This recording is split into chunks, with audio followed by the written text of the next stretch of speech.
Hello YouTube chess lovers and my friends, this is Gunjan here. Welcome to the 23rd episode of Dirty Chess Tricks. In this episode, I'm going to show you a surprising trick and a shock weapon against Sicilian Taimanov or the Paulsen variation. Now the Sicilian Taimanov variation arises after the move order e4, c5, knight to f3. Now here there are two ways black can reply. Black can play knight to c6 followed by the e6. But the proper Taimanov move order is e6. After d4, c captures d4 and knight captures d4.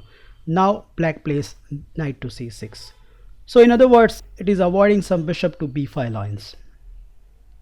Here I am proposing that white should continue with the move knight to c3. And as I have highlighted over here, black has few choices.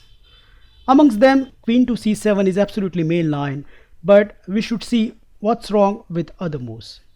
So the first move I want to consider is a6, which is surprisingly enough played more often, but I think the simplest refutation is you can take this knight, and now however black recapture, he get a bad position. So for example, if b captures c6, then the simplest is you play e5, and now somewhere down the line black will have some isolated pawn on the queen side, which of course gives white a clear-cut targets. Now instead of b captures c6, if black captures other way, then the problem can get even worse, because after queen exchange, generally this black king in such a structures can sit nicely on c7, but here it is white to move, and after the move bishop to f4, not only that king cannot go to the c7, but in the next move white is going to castle on the queen side and create more problems to the black king. So this is a very wonderful position for the white.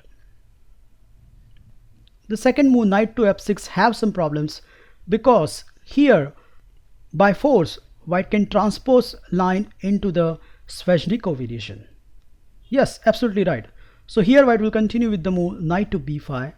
So idea is to play knight to d6, so black has to stop it. After that white will continue with the move bishop to f4, attacking 3 times on the d6 square. So black has to stop it one more time with the move e5, and after the move bishop to g5, we directly transpose into the Sveshnikov variation after the move a6. So as a white, definitely you are very much prepared against Sveshnikov, but as a black, if you are a Taimanov or the Paulsen player, you certainly not going to like this structure. The simple reason is Taimanov is a more positional opening, where this opening is quite tactical. So to cut the long story short, the main line continue here with the move queen to c7. And exactly here our trick start rolling. So the first move we are going to play is knight to b5, attacking the queen. So the queen has to safeguard the d6 square, so he has to play queen to b8. Afterwards, we are going to continue with the move bishop to e3. Now here it is very obvious that black has to kick that knight as soon as possible. So the a6 move looks very natural, but that is exactly white wants. Instead of a6, black can play other moves such as knight to f6, which is the only other good reply. But against this, we can continue here with the move f4, so threatening the move e5. Now here a6 leads to the very bad position for black, and I have included a model game in the PGN, which is available in the description, so kindly go through it. So the main move is d6 to stop the move e5. Well, afterwards white will continue with the move bishop to e2, a6, knight to d4, bishop to e7, castle on the king side, and castle on the king side. Well, we reach to the classical variation of the Sicilian, where white is a clear tempo up, as this queen is clearly misplaced and black has to waste one more tempo to put back on the c7. So this is again a great advantage to the white. Okay, so let's see what's wrong with the move a6. After all, it's a natural move, it's kicking the knight, and what can be the bad? Well, here comes our shock weapon with the move bishop to b6. Bam! So we are sacrificing the whole knight, and after pawn captures and knight captures, white is indeed threatening either knight to c7 or bishop to c7. Kindly note, black cannot play a casual move. For example, let's say black continue here with the move knight to f6. Then after bishop to c7, black queen is a goner. So Accordingly, black has only 3 moves in the picture. Amongst them, bishop to b4 is the main line, but before that, we have to see what happens if black plays other moves. So the first move I want to consider is rook to a4, which has the idea of attacking the e4 and giving space to the queen. Well, against this, I'm recommending that white should continue with the move knight to c7 check, and after king to e7, you should continue with the move c4. So not only blocking the file, but also attacking the rook. One of my game continue here with the move rook to b4, attacking the bishop. But then I continue with the move bishop to c5, and after king to d8, I simply grab the bishop in the corner. So still white is attacking the rook and the g7 pawn. My opponent continue here with the move knight to e7. I continue with the move bishop captures g7, and after the move rook to g8, I simply attack black rook with the move a3. My opponent plays rook to b6, the only move to save his rook, and now comes the star move c5. So that rook is completely trapped, and in fact black position is completely crumbling. My opponent continue here with the move queen captures c7, but after pawn captures, queen captures, and the move bishop to c3, in just 18 moves, white has an exchange and a 2-pawn advantage with a winning position. Okay, let's consider the second reply by the black, that is rook to a5. Well, against this, I'm recommending that you should certainly continue with the move knight check, and after the move king to e7. So this line has a great merit that black has a misplaced king, and white has ample opportunity to attack black king. Here white should continue with a very tricky move queen to f3. So in some lines, white can take that rook and then give the check, which regain the piece. Here there are 2 replies has been tried. In the first game, my opponent continue here with the move rook to a4, so getting out of the attack. I continue with the obvious move bishop to b5, hitting the rook one more time, and after the move rook to d4, queen to a3, and d6, I just protect my e4 pawn with the move f3. My opponent continue here with the move knight to f6, but as usual, which happens in this line, that rook is nearly trapped, and here that happens one more time with the move c3. So now black has nothing better than knight to d7, counter-attacking the bishop, but after knight to a8, not only protecting that bishop, but definitely asking a question, what are you going to do next? After a long thought, my opponent continued with the move knight captures b6. I recapture with the knight, and after queen to c7, knight captures c8 check, queen captures, and pawn captures rook. After the whole sequence, not only white emerged with an extra pawn and exchange, but black king is clearly misplaced. In the second game, where my opponent was a national master, he continued with the move knight to f6. Here I castle on the queen side. My opponent captured the a2 pawn. I played king to b1, and now he dropped back the rook to the a4 square. Now as usual, we are going to attack that rook with the move bishop to b5, and as usual, this rook will not find a safe haven. Kindly note, if rook to b4, then queen to a3 is a very strong reply. So in the game, my opponent continued with the move knight to d4, attacking 2 spots. I played queen to d3, and after knight captures and queen captures, black has a completely lost position. Rook cannot capture the e4 pawn, as the queen c5 check is a very deadly reply. Also, the move d6 is not good as well. The simple reason is, after the move e5, white obtain a winning position. So for example, a sample line can run like this: bishop to d7, pawn check, king to d8, queen to c5, bishop to c6, and after the move knight to a6, black is completely busted. So obviously, considering all this, at the end my opponent played the move knight to e8, which is in fact the best move in this position. But nevertheless, white obtain a winning advantage after knight to d5 check. Pawn captures, and now simply queen captures rook with a huge advantage. So let me show you rest of the moves, which will give you a very good idea how good this position is for the white. My opponent here continue with the move f6, so giving this king some space. I continue here with the move rook h to e1, and after the move king to f7, I simply grab the d5 pawn with the rook. And you can see the pathetic position of the black pieces. They are very much cramped and white pieces are so much aggressively placed. My opponent here continue with the move knight to c7, attacking the rook, but forgetting that white has this dazzling reply. Rook captures d7, boom. Well, black doesn't have any good choice.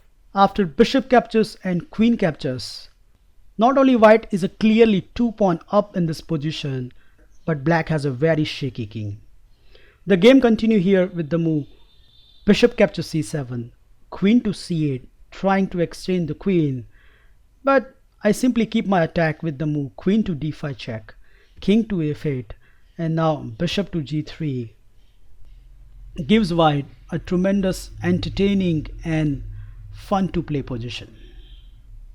After few moves, white managed to win this game very easily.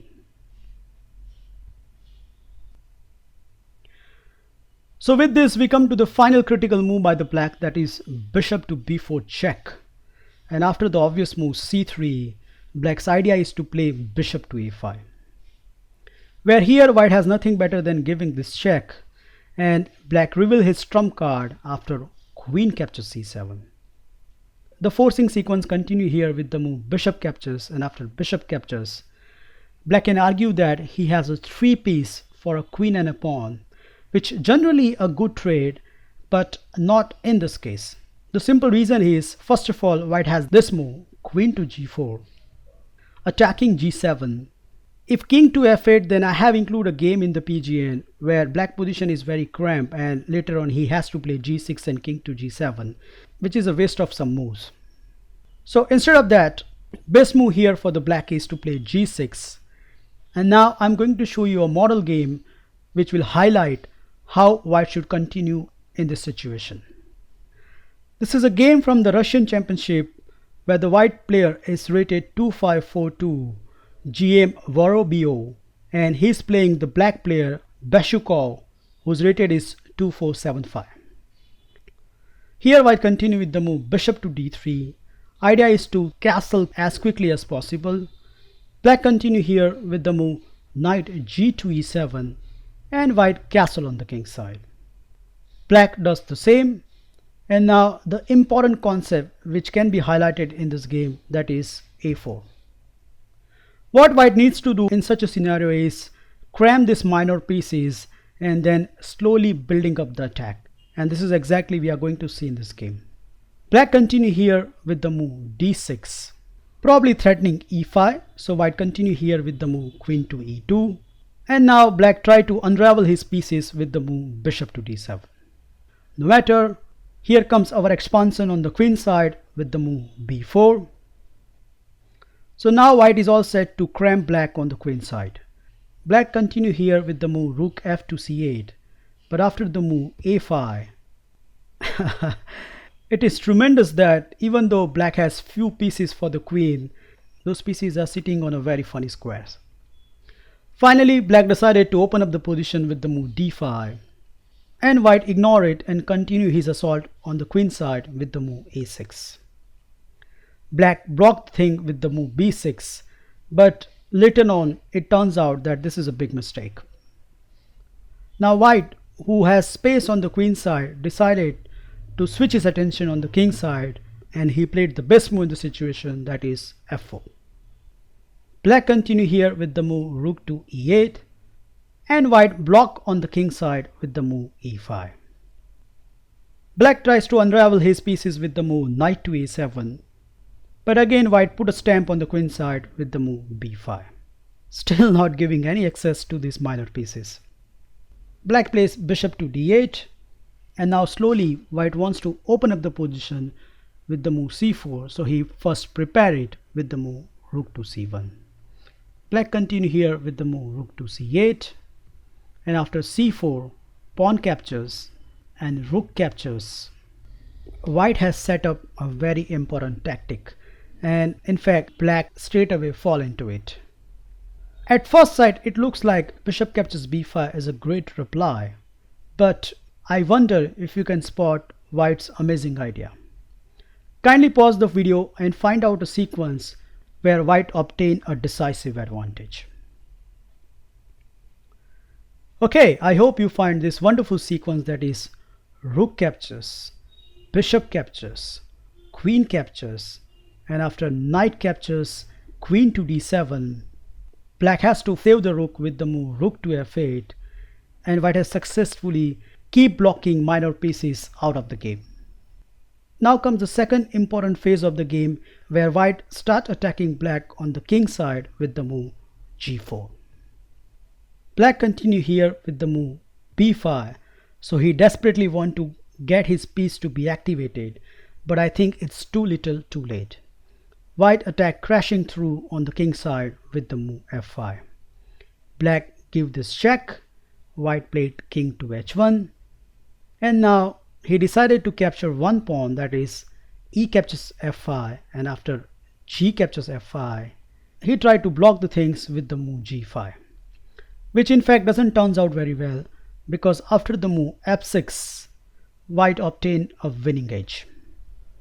Black plays rook to d8, white continue with the move queen to f5, attacking the g5, and after the obvious move h6, white has this lethal move e6, which is I think a winning stamp. Black played one more move rook to f8, but after the move e7, he simply resigned. The simple reason is, let's say after rook to e8, white has this wonderful move queen to g6, and after pawn captures and f7, not only it will create a queen, but black king will be checkmated in few moves. So a model demonstration of how to play with a queen and a pawn against two minor pieces. That's all guys. I hope with this brief analysis you have now new shocking weapon against Sicilian Taimanov in your armory. Well, thank you for watching this video. Feel free to like, subscribe and comment on my video, and I'll meet you in my next episode very soon. Bye and take care. I mean, it's the most, I don't think it's the best game, but it's the most effective. For the public. Congratulations. Thank you. Well, here white has this amazing trick starting with the move knight to a4.